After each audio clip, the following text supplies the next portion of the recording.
Single mom po kasi ako. Binigay ko yung anak ko doon para alagaan man lang. Sabi ko, tito, mag-work ako. Pero papalaga ko yung anak ko kasi nga po, hindi kami pwede mag-stay sa bahay nila na wala akong work kasi walang gatas yung anak ko. Anong pangalan niya ng bata? Lagaska. So, pelyado niya po ang nilagay niya. Na-transfer mo na ba yan sa pangalan mo, yung apelyido ng bata? Yes, sir. Patay ka ngayon. Sir, tatanggapin ko, sir. Kasuhan niya ako, sir. Gusto mong kasuhan plus masibak ka pa? Okay lang sa'yo? Nagmamatigas ka? Naku naman korpora. Nagmamatigas, sir. Kukunin ko lang yung anak ko, lalabas lang kami. Ay, pigilan nyo? Tapos sasabihin nyo, anong oras ko ibabalik yung anak ko? Eh, anak ko yan? Pinagkakait nyo sa akin yung anak ko? Alalay po yung PNP sa atin, alalay po yung MSWD, and then kami po.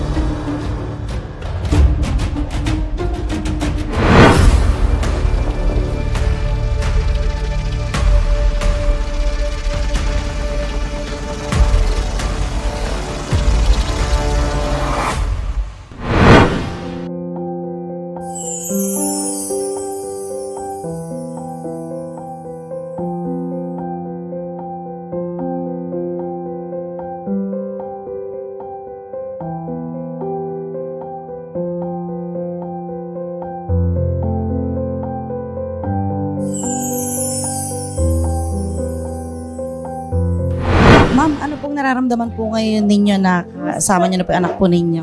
Masaya po. How are you? Are you okay? Opo. Kiss, mami, kiss. Kiss. Hi. Bless. Bless. Ay, okay. Gusto mo Jollibee? Wow!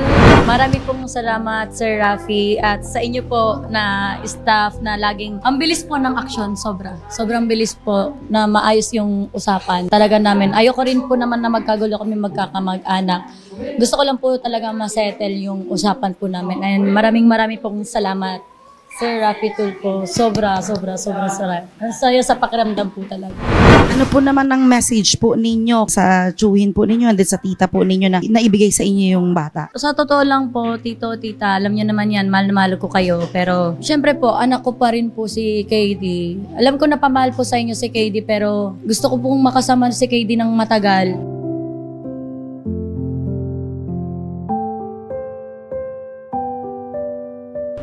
Ma'am, una po sa lahat, wala naman po talagang problema. Bibigay naman namin kahit sa bahay niya lang hiningi. Eh, nakalapin pa ko kay Sir Rafi.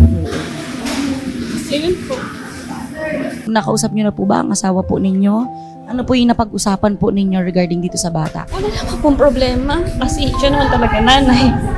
Nag-aalaga lang naman kami.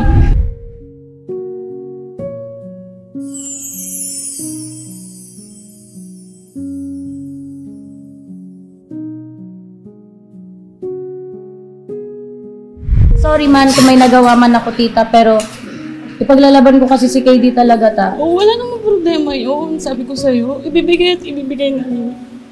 Basta alagaan mo na talaga siya ng maayos. Yun naman talaga, tita.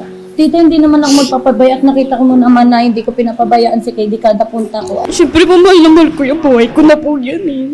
Hindi.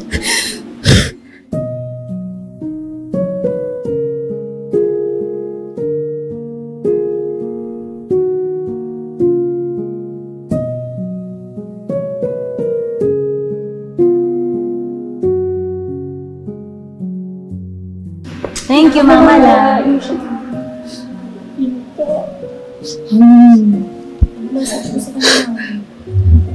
Baka bait ka, baby na. Papa? You listen to Mama, ha? Papa? Love you. Love you.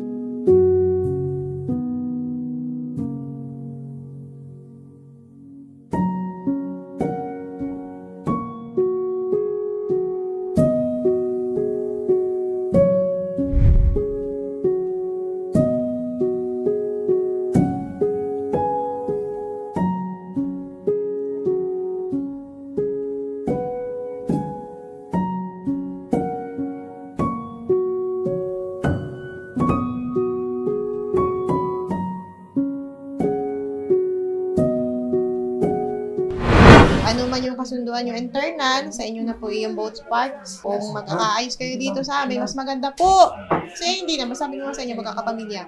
Okay? Bilang MSWD, diba? Concern namin yung bata. So, kung may bibigay naman po, edi so be it.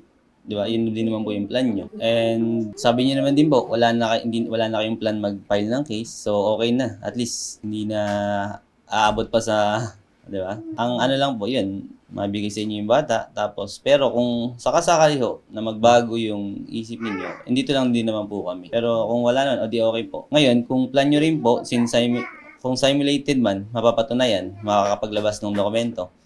Yun lang din po. Pwede kayong maasistihan naming aming opisina para sa mga tamang ahensya po na makakapagproseso po ng, yun nga, yung birth certificate po ng bata.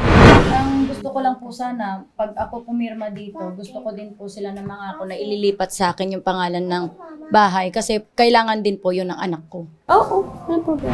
Nagkausap ang magkabilang panig na si Ginang Kimberly Calbonero at si Ginang Stephanie Lagasca sa opisina ng BCPC na may kasamang WCPD officer na si Ginang Ana Marie Orantes at si Ginoong Nelson Dagio tungkol sa pangalaga sa nasabing minor de edad na si Dimi Liki Quaresma, 5 taong gulang. Napagkasunduan na ibibigay ang nasabing bata at ibabalik na nito ang tunay na pangalan at apelyido. Na ang tungkol naman sa bahay ni Kimberly Calbonero ay gumawa ng sulat kamay si Ginang Stephanie Lagasca tungkol sa bayarin nito. Patunay sa napag-usapan, sila ay lalagda sa bandang ibaba.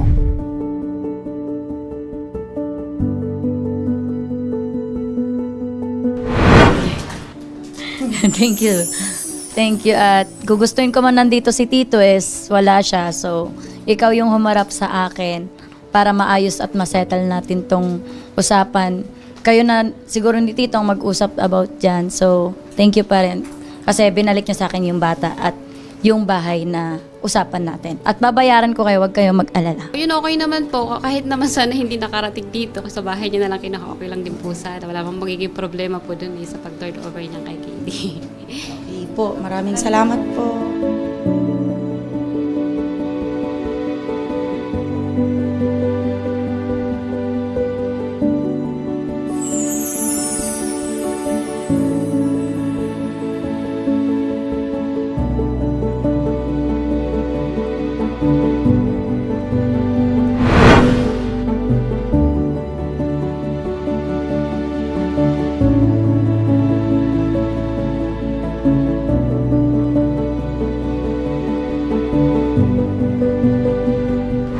Yan ma'am, ngayon andito na tayo sa bahay po ninyo.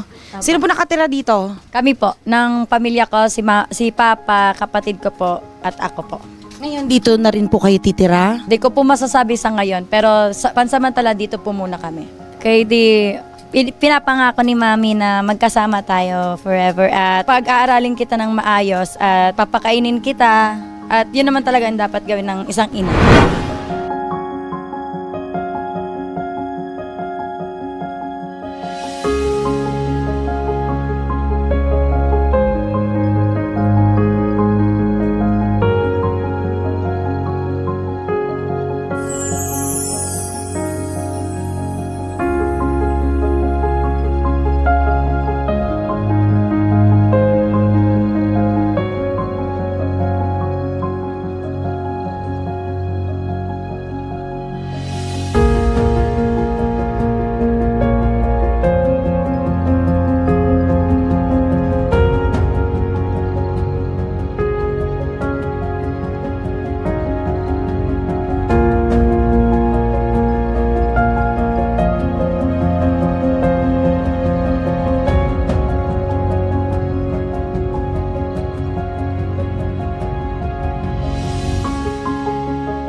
Idol Rafi, maraming salamat sa tulong sa anak ko na nasolusyonan. Wala na kasi kaming ubang mapupuntahan kundi ikaw na lang na makatulong sa amin.